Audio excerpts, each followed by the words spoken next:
গৰিয়ামৰীয়া দেশী জাতীয় পৰিষদৰ তৰফৰ পৰা আজি সমূহীয়া ইফতাৰ জিলাভিত্তিক শিঙিমাৰীত পাতিছে আৰু আজি বহুত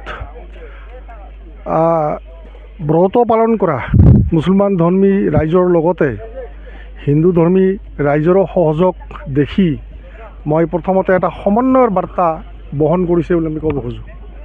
এটা মহান সমন্বয় হৈছে আৰু আজি এই ধৰ্মপ্ৰাণ ৰাইজে ইমান এটা দীঘলীয়া ব্ৰত পালি তেওঁলোকে খুব নৈষ্ঠিকভাৱে কালটো কটাই আছে আৰু আগন্তুক ঈদত নিশ্চয় তেওঁলোকৰ এটা সমূহীয়া নামাজো হ'ব, এটা প্ৰাৰ্থনা হ'ব, সমাজৰ কাৰণে তেওঁলোকে নিশ্চয় মংগল চিন্তা কৰিছে। এইটো খুব ভাল কথা হৈছে। আৰু আজিৰ এই অনুষ্ঠানটো যিটো অনুষ্ঠানে পাতিছে এই অনুষ্ঠানৰ কৰ্মকৰ্তা বন্ধুসকলক মই ধন্যবাদ জনাইছোঁ। এই সমন্বয়ৰ মাজেদি এই পতাৰ কাৰণে সমন্বয়ৰ ধাৰা বৱাই নিয়াৰ কাৰণে তেওঁলোকে যিটো প্ৰচেষ্টা হাতত লৈছে এইটো শলাগিবলগীয়া। মই আন এষাৰ কথা ক'ব বিচাৰোঁ, কথাটো অলপ অপ্ৰাসংগিক হ'ব। আজিৰ তাৰিখত আমাৰ সমাজ ব্যৱস্থাত যেনেকুৱাভাৱে অসমন্বয় অসংলগ্ন বাতাবৰণ চলি আছে বা বাতাবৰণে আমাৰ সমাজখনক কুলুষিত কৰিবৰ কাৰণে এক শ্ৰেণীৰ চেষ্টা চলাই আছে, আমি এই কথাটোত একমত নহয় আৰু আমি সমন্বয়ৰ মাজেৰে থাকিম। সমন্বয় আমাক লাগিব। এই সমাজখনক সুন্দৰভাৱে ধৰি ৰাখিবৰ কাৰণে সমন্বয়ৰ বাহিৰে কোনো ৰাস্তা নাই। গতিকে মই এটা মেছেজ দিব বিচাৰোঁ, আমি সমন্বয়ৰ বাৰ্তাবাহক আৰু সমন্বয়ৰ লগত আমি সমাজত খোজ মিলাই আমি আগবাঢ়ি গৈ থাকিম।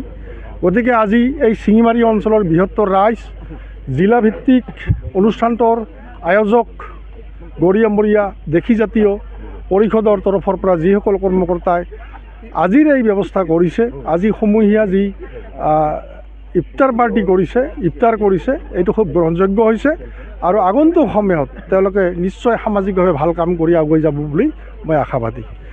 प्रथम कथा से कभी इकबाल का वही शायरी मुझे याद आया, मजहब नहीं सिखाता आपस में बैर रखना, हिंदू है हम वतन है हिंदुस्तान हमारा। आज सदैव অসম গৰিয়ামৰীয়া দেশী জাতীয় পৰিষদে আপোনালোকে নিশ্চয় চাইছে যে প্ৰত্যেকটো জাতি জনগোষ্ঠীৰ মানুহক ইয়াত আমন্ত্ৰণ জনাইছে আৰু সকলোৱে একদম পূৰ্ণ দমে আন্তৰিকতাৰে অংশগ্ৰহণ কৰিছে। এই প্ৰমাণ যে আমি একেটা দেশৰ মানুহ একেলগে থাকোঁ আৰু একেলগে থাকিম। এই চেগতে মই অসম তথা ভাৰতবাসীক ৰমজান মাহৰ শুভেচ্ছা জ্ঞাপন কৰিছোঁ। Thank U.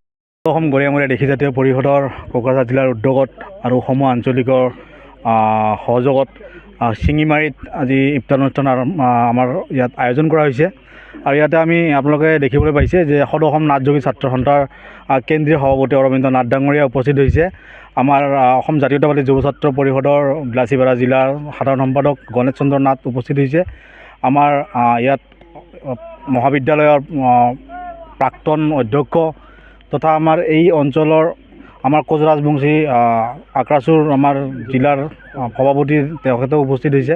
তো গতিকে আমি এই ইফতাৰৰ জৰিয়তে আমি এইটোৱে বাৰ্তা দিব বিচাৰিছোঁ মানে অসম গোটেই অসমত যাতে ইয়াত আমি আমাৰ মোৰ সংগ্ৰামী বন্ধু তথা অৰবিন্দ নাথ ডাঙৰীয়াই কৈয়ে গ'ল যে এই ইফতাৰৰ জৰিয়তে আমাৰ এটা ভাতৃত্বৰ ভাৱ অধিক শক্তিশালী হ'ব আৰু তাৰে জ্বলন্ত প্ৰমাণ আপোনালোকে ইয়াতে দেখিবলৈ পাইছে যে ইয়াত হিন্দু মুছলমান সকলো আহি জাতি জনগোষ্ঠী সকলোৱে ইয়াত আহি ইফতাৰ অনুষ্ঠানত আগভাগ লৈছে। আজি এই পবিত্ৰ ৰমজান মাহৰ আজিৰ এই পবিত্ৰ দিনত আমাৰ সদৌ অসম গৰিয়ামৰীয়া দেশী জাতীয় পৰিষদৰ তৰফৰ পৰা ইয়াতে ইফতাৰৰ অনুষ্ঠান আয়োজন কৰিছে আৰু এই অনুষ্ঠানত মই উপস্থিত থাকিবলৈ পাই সঁচাকৈ খুবেই ভাল লাগিছে আৰু ইয়াত মই সকলোকে ৰমজান মাহৰ শুভেচ্ছা জ্ঞাপন কৰি আছোঁ আৰু সকলোৰে ভাল হওক সেইটো কামনা কৰি আছোঁ।